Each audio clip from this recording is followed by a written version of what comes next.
guys, I'm Jeremy Smith. Welcome to the inaugural edition of Talon Talk. We've been working on this project for quite a while now. It's taken a lot of different forms because the way that the world has changed in the last few months. So because of the continued need to mitigate the spread of coronavirus, maintain social distancing, we can't sit down and do the interview-based show that we normally would like to have done, where I would be shoulder to shoulder with somebody on a camera shot and you get that standard look. But because of Zoom, we're able to bring all of our coaches, our athletes, our administrators, and anybody else who we feel like has got important information or a story to tell here to you each and every week. We're going to drop this on YouTube as well as various social media channels every Wednesday, so be on the lookout for that. In the first edition, we have Coach Wynn, our athletic director. He's going to talk to you about the changes that have happened in the athletic department since everything slowed down in March, get a little bit of insight into the NAI and what we know about coronavirus protocols and how that's affecting sports this fall.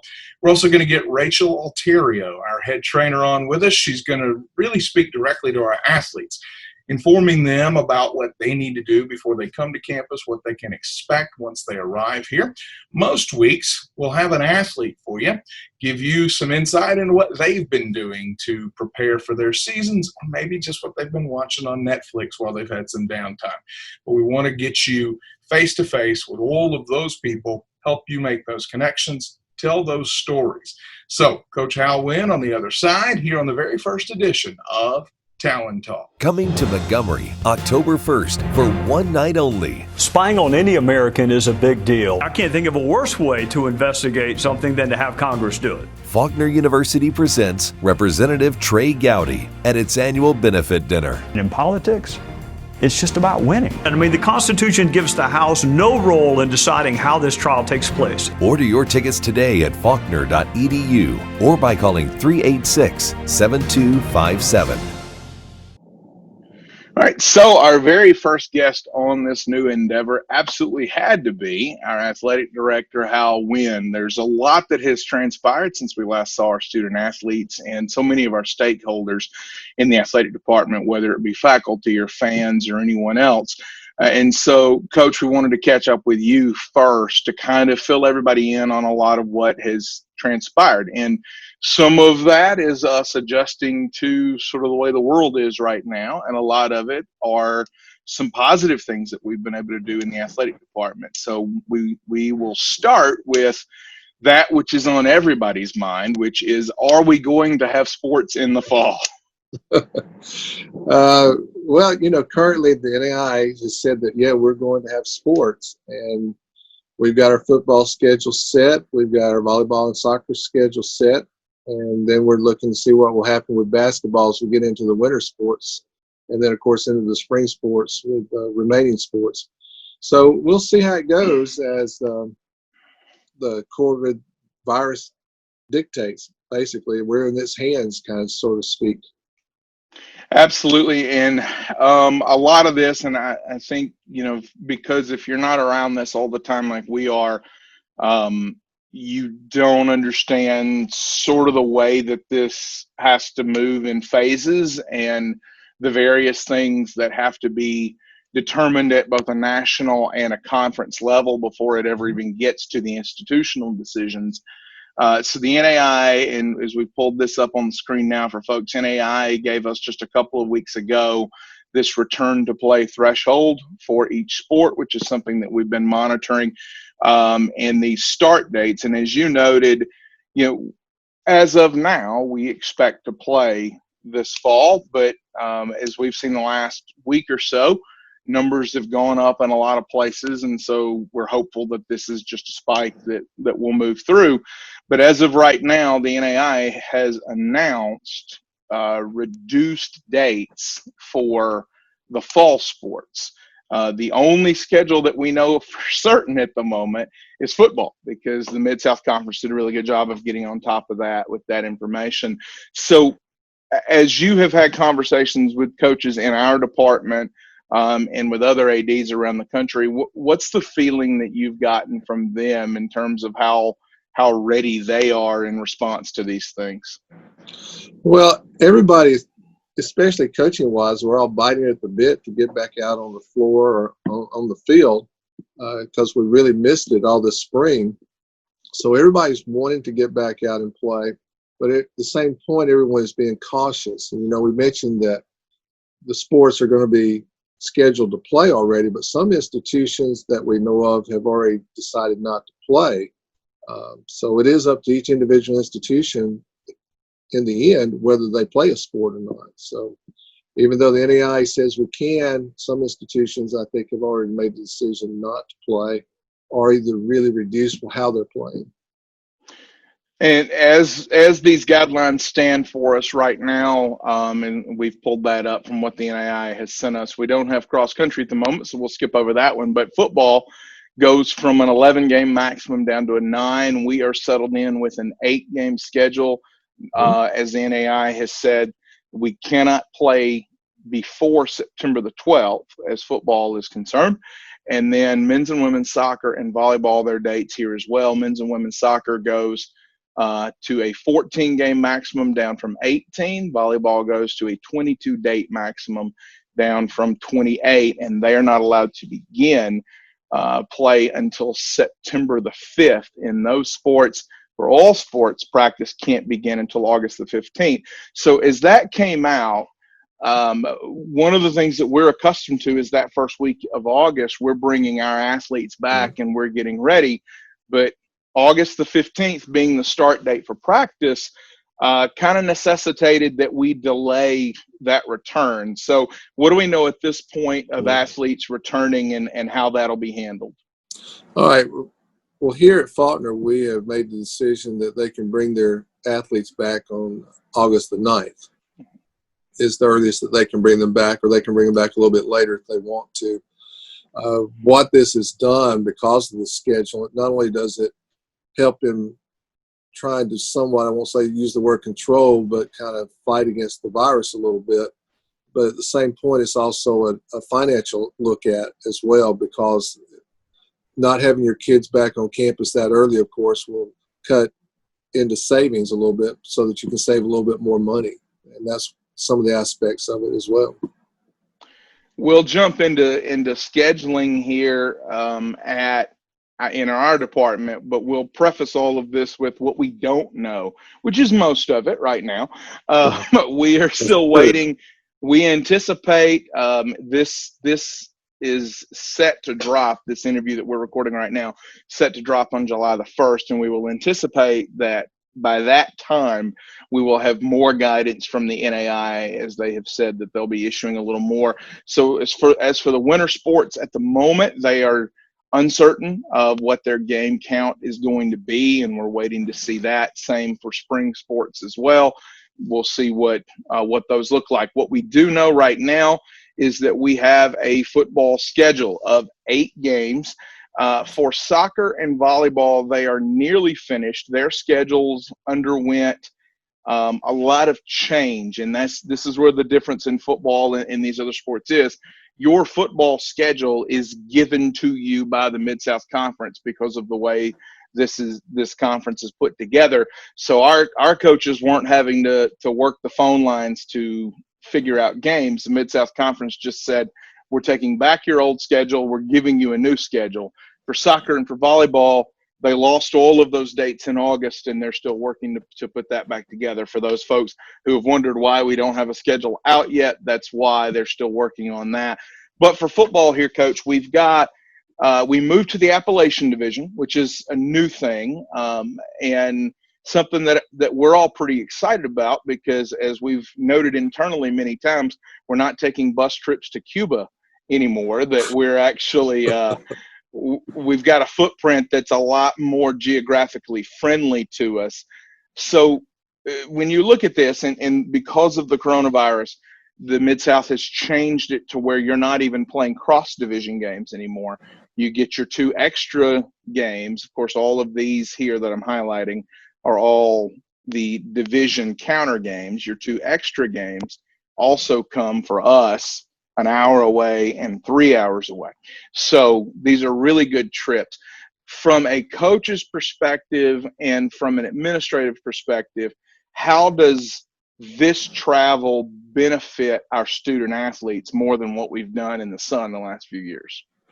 Well, definitely on the travel aspect of it, riding on the bus for that 8 to 9 hours on a trip, just one way, will really help us as far as the student athlete is concerned, because they'll be a lot more rested by the time they get to the hotels or to the field to play the next day. So that's a big aspect of it. And as a coach, that's what you look for, is for that to happen. From an administrative side, we're looking at this going, okay, we're going to cut down our cost. So we're not having to travel as far, so the bus cost is down. Your meals probably won't be down much because those guys are going to eat. But hotel rooms will be down a little bit in the sense that you may have 1 or 2 games that are just travel that day. Of course, a couple of them you may have to still spend the night just due to the game time start. You know, us being on Central Time, they're being on Eastern Time, and what time you'd have to leave in order to be there. But it's a lot of positives for us with this type of schedule and moving to the Appalachian Division. The other thing that we should probably make our fans aware of, as many of our student athletes are aware and our coaches are aware, we had an issue right before the coronavirus hit in which we had a sinkhole that kind of opened up in one of the end zones. And while I have pitched that we always make the opposing team play toward that end zone, I don't think the insurance likes that idea a lot. So we're going to work on getting that sinkhole fixed. But as of right now, we're uncertain of the timing on that, as we've done everything that's in our power to this point, but we're waiting on some other factors. So Yes. As of right now, we are considering multiple options for our soccer and football teams and the home games, and we'll keep everybody informed on when those things come about. We won't put the cart before the horse, as it were, and kind of float those ideas. But you've made several things, and it took a partnership, and that's one of the things you're really good about is your wins as an athletic director. You make sure that everybody knows that, you know, look, it was the involvement of Joseph Vickery, our VP of Finance, and the involvement of Dr. Thompson, our VP of Student Affairs, and the involvement of President Williams that helps make a lot of these things happen. But we've had some big wins, we feel like, in the athletic department while the games haven't been going on. And the most obvious one is we have updated the gym floor with a brand new look. So talk to us a little bit about what went into this process and what enabled us to kind of move that timeline up a year or two and be able to get this done now. Well, you can blame it on the virus. You can blame our good luck on the virus this time. Mm-hmm. A lot of the sports, the spring sports, of course, did not play their season. So you had a lot of savings there as far as money was concerned, and in some other areas on campus. And it was just a matter of getting with our president, Dr. Williams, and Dr. Thompson, our VP, but also getting with the budget committee with Joseph and Jamie and Renee, and trying to work out some details to see where we could save money at the same point, where we could take advantage of spending some of our savings that we normally would not have had. And they were willing to listen. And then after some discussions and everything, they approved it. And this is how we got it done. It's like you said, it's always a teamwork thing. It's never one particular individual. I don't think any one particular individual can get something done by themselves all the time. You got to have somebody else to help. And fortunately, at our university, that's how it works, and that's how we're successful with it. Absolutely. And as for the design, the court design was done by Greg Hahn, the same individual that designed our rebrand last year, and then actually designed the rebrand for the university as well. So we're hoping on a future edition of this show, we'll be able to have Greg Hahn on and talk a little bit about some of the work that went in. But this was something we were all really excited about. It completely changes the look of the gym. It brightens it up. It puts our new branding on there. But one of the things that you were very good about doing was making sure that you got input from all of the stakeholders, that you got all of the basketball coaches and the volleyball coach and the folks who use the gym for chapel. You got input from everybody that you could to arrive at this design. So when you went from the idea of digitally, here's what it looks like, to actually on the floor, here's what it looks like, what was the feedback that you got from when people actually saw it? Oh, it was extremely positive. President on down really loved what we did, designs for it.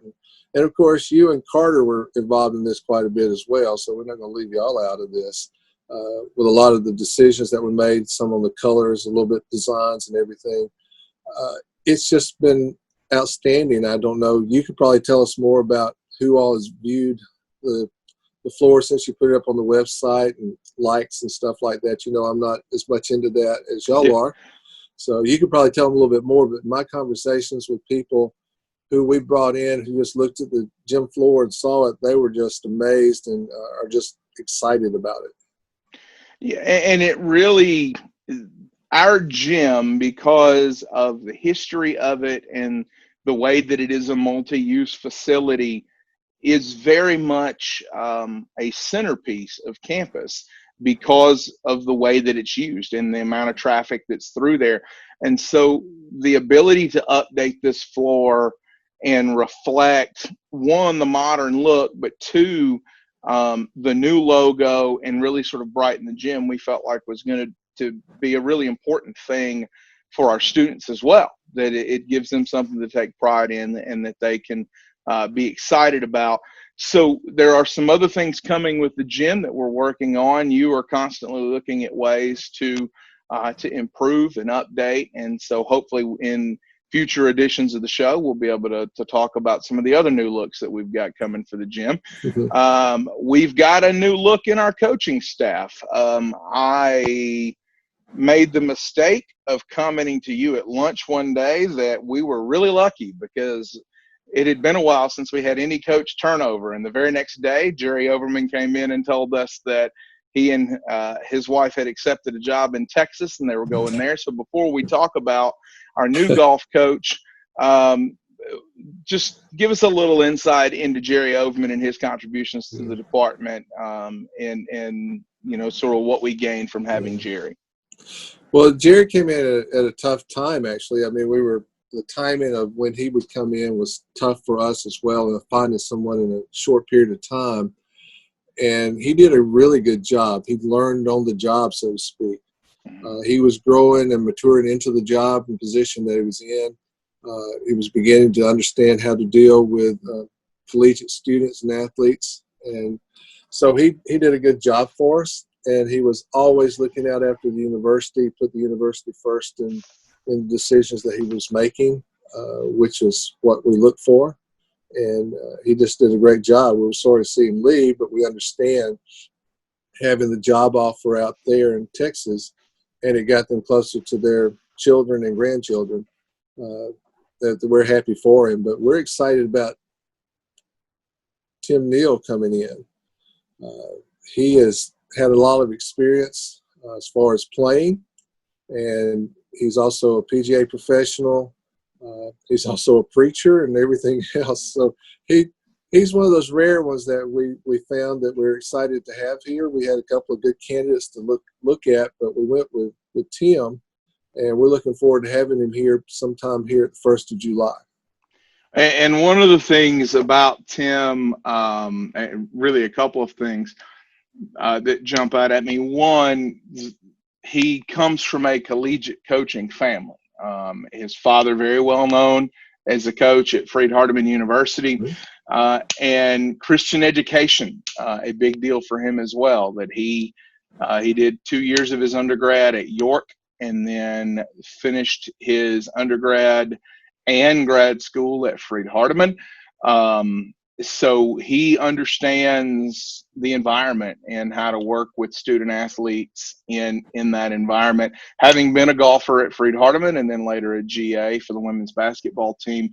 And as you noted, he has continued to teach golf and coach golf all while being heavily involved in ministry over the last 10 plus years. So it's kind of a perfect fit when you look at the background and the experience for him to come back here. So you must be living right, because you've had some good ones come up for you in terms of both your hiring and your recruiting.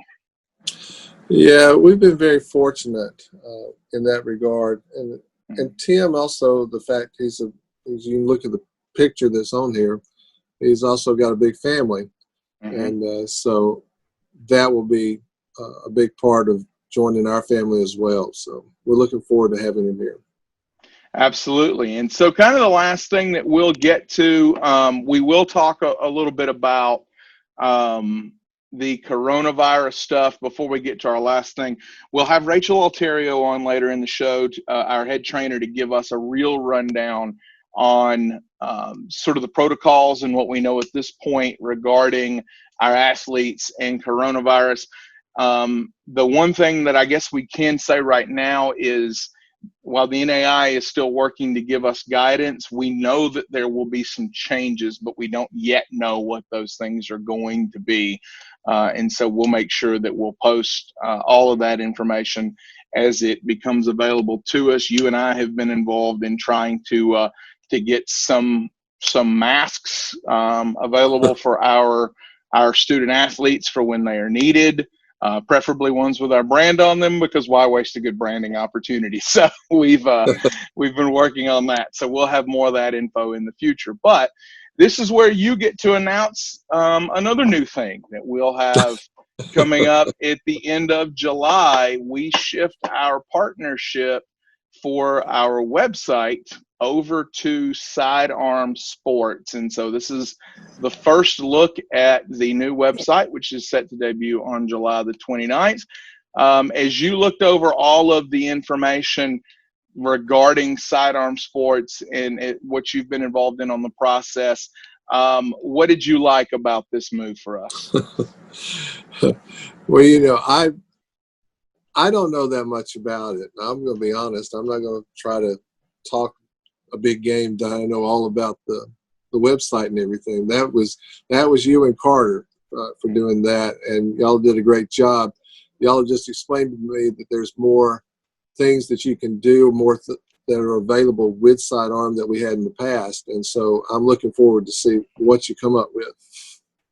And we'll show a little bit of that here. This is the prototype of the new front page that you'll see beginning July 29th. If you are accessing it on your phone, it's going to look like that for you. One of the beauties of Sidearm Sports, who is the leader in university athletics websites, they do the majority of your sort of your major institutions. Alabama, Auburn, Troy here in the state are all Sidearm. I believe Oklahoma, most of your Power 5 schools in the NCAA all use Sidearm. Sidearm is constantly developing new things, and one of the cool things for us is if the folks at Alabama want a feature developed for Sidearm, once Sidearm builds that, they make all of that available to the rest of us as well at no extra cost. So we get to stay on the cutting edge. You see, just giving folks a look at some of the different things that we have. If you're looking at it on your iPad, there it is. Now, one of the things that we like about this, and again, July 29th, this will go live. The look is sleeker, obviously. You'll have the calendar here for all athletics on the front page. When you go to a sports-specific page like softball, that'll be softball's calendar that's right there. We're able to patch in videos and games from our Faulkner Sports Network YouTube channel directly into the website.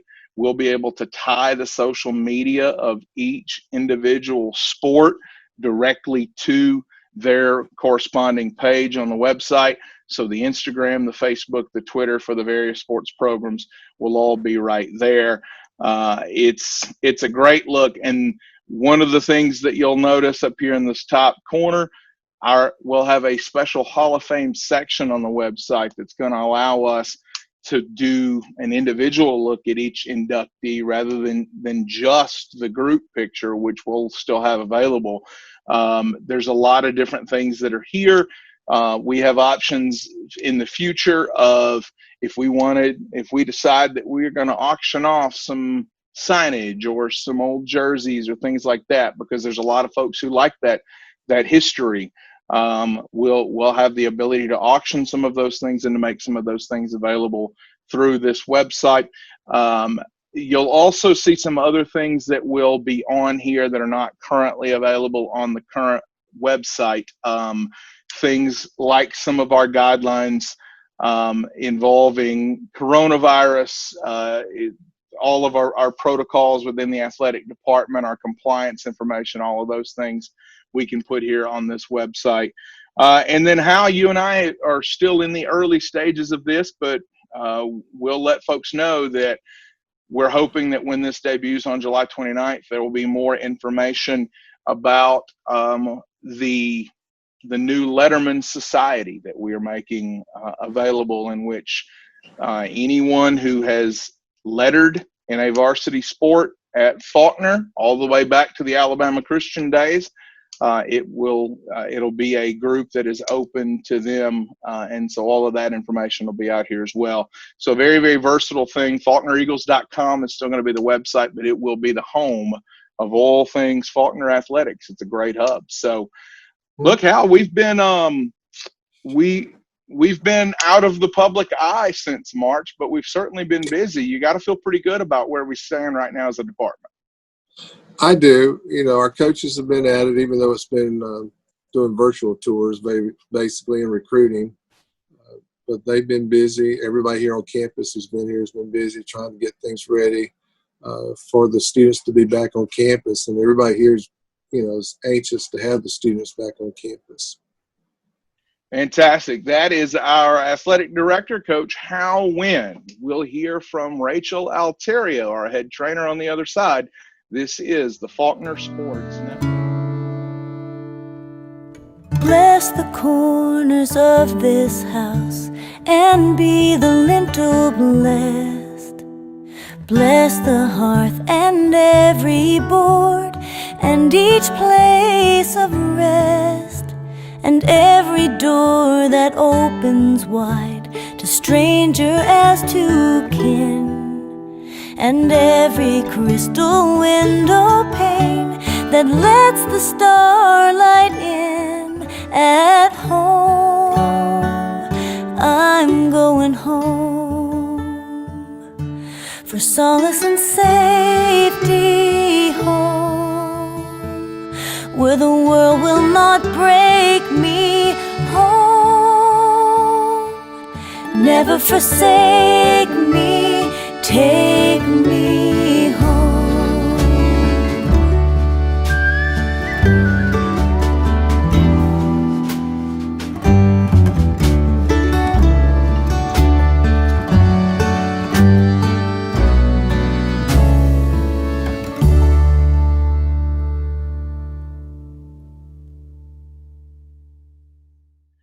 All right, guys, welcome back to Talon Talk. Joined right now by our head athletic trainer, Rachael Alterio. We'll go ahead and tell you, Rachael's internet connection is in and out. That's part of the coronavirus era that we live in right now. We can't really film a whole lot in person and still be socially distant. So we're doing a lot of this through Zoom right now. So if you see Rachael cut in and out on video, we'll try to catch up with that. Rachael, how are you? I'm great. How are you? Doing really well. All right, so I'm going to get you into one of the first things that our athletes need to understand. And so if parents of athletes are watching this, we'll go ahead and show you. This is our website, FaulknerEagles.com. When you go to this website, if you'll cut to Inside Athletics, there's a drop-down menu, and the second thing you'll see here is athletic training. Rachael, there are a lot of resources that you guys have made sure are available. Can you walk us through some of what's there that our athletes need to be aware of? Yes. So if you're a new athlete, you go to this page and you'll download the forms for the new athletes. There you'll have all your medical history, your physical form you need to get, your insurance information, and then forms for the PT program or the PT clinic.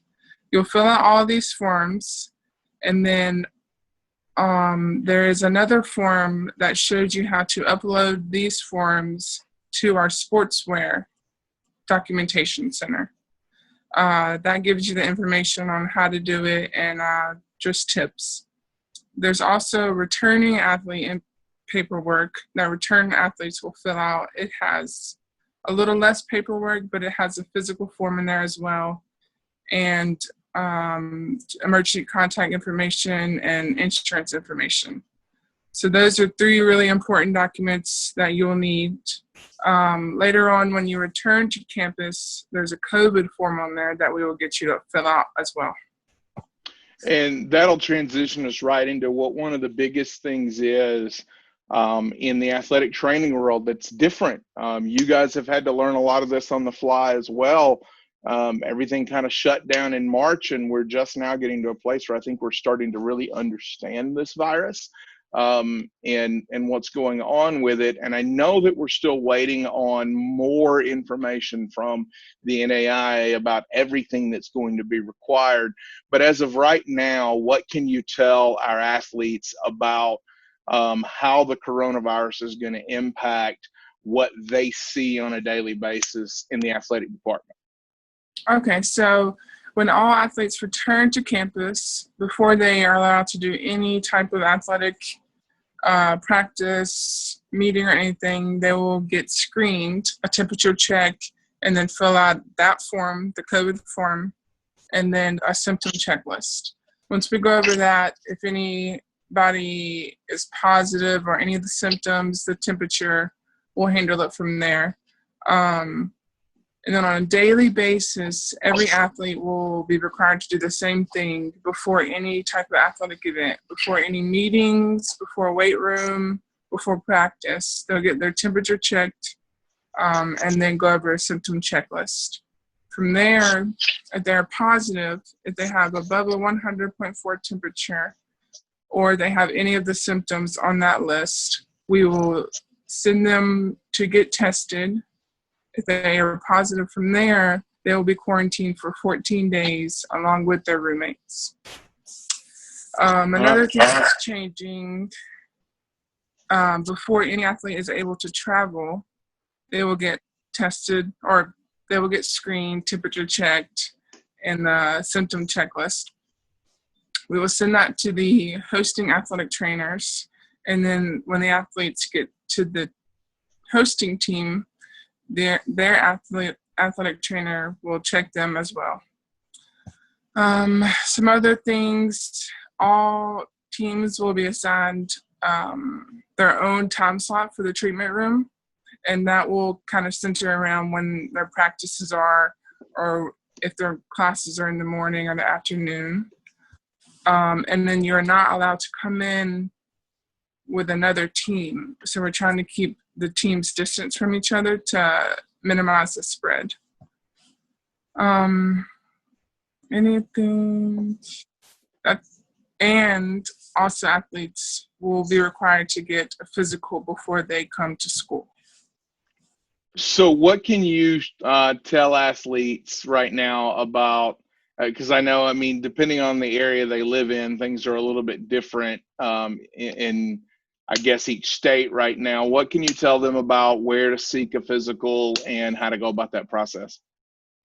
So the best way to get the physical, you can obviously get it at a clinic, but I believe that the best way is to schedule a physical with an orthopedic doctor. So they're just more experienced in athletic injuries. They can do that.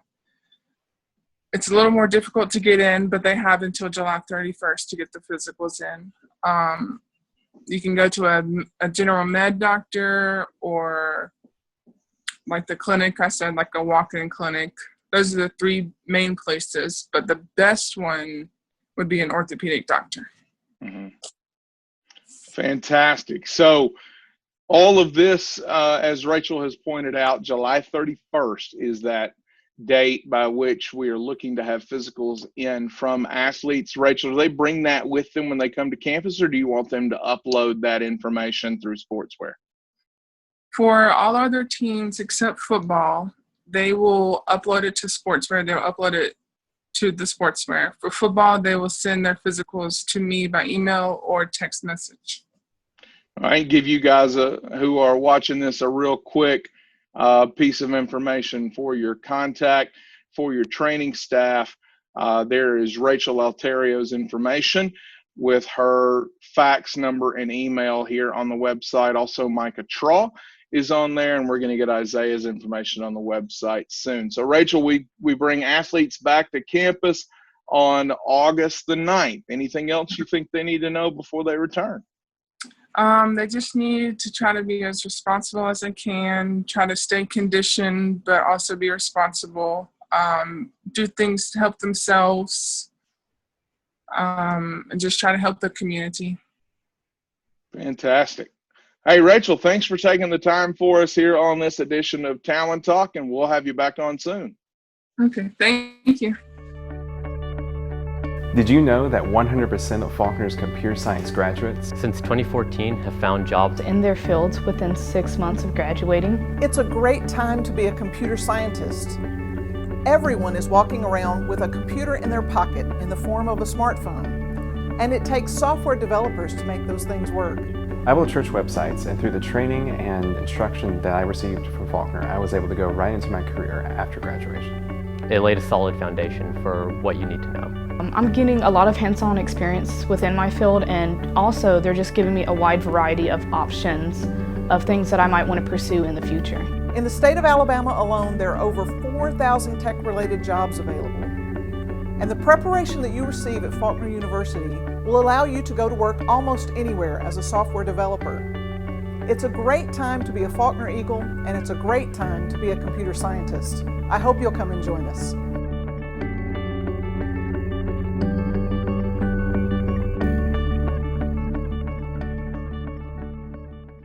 All right, guys, ready to wrap up the first edition of Talon Talk. One quick thing that you need to be aware of. A lot of our folks have ideas for who should be in the Faulkner Athletics Hall of Fame. You have the opportunity to give us that input. Go to faulknereagles.com. You're going to go over here to the Inside Athletics tab. Click on Hall of Fame on the drop-down menu. You'll see the current inductees into the Hall of Fame, going all the way back to our very first class of 2012. If you would like to nominate someone to be considered for the Faulkner Athletics Hall of Fame, take a look right here. You have got the Hall of Fame bylaws that outlines who is eligible for that particular honor, and then you can click right here on Make a Hall of Fame Nomination. It's got all of that right there in front of you. Don't worry if you don't have all of the statistical info. If you can fill in the information to let us know who this is that we're dealing with, give us something about them in terms of what their accomplishments were and when they played, we can dig up a lot of that info. But you've got to move quick because nominations are due by July the 5th. That is a Sunday, July the 5th. We will begin reviewing those with our committee the following week with the intention of making an announcement regarding the 2020 Hall of Fame class by August the 1st. So go ahead and get your nominations in now. Thanks for joining us here on the very first edition of Talon Talk. Back with you next week. We'll introduce you to some of our basketball coaches face-to-face, let you hear from them for the first time since their seasons were just completely frozen by this coronavirus stuff. Maybe even get you an athlete to talk to. Have a great week and God bless you.